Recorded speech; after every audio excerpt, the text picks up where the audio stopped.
Saya sekarang ni berada di fasa 4A Presin 8. Cuba tengok ke atas.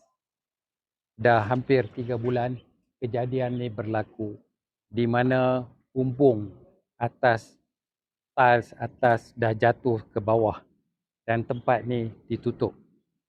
3 bulan tidak ada kerja dilakukan kecuali dibersihkan saja sisa-sisa tersebut.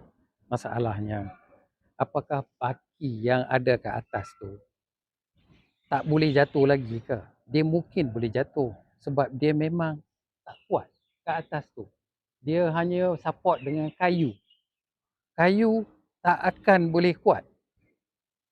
Jadi apa yang nak dibuat supaya tutup kat sini bermakna apa yang jatuh nanti tetap jatuh ke dalam? Ada jaminan? Tidak ada. Dia mungkin boleh melantun kat sini. Ni tempat permainan. Boleh lihat tempat permainan kanak-kanak, anak-anak semua bermain kat sini. Dan di sini adalah laluan pejalan kaki. Jadi kita perlu mengambil maklum keselamatan penghuni yang tinggal di kuartus ni perlu diberi perhatian. Keselamatan penting. Jangan tunggu sehingga ada kecelakaan barulah semua orang nak melatah.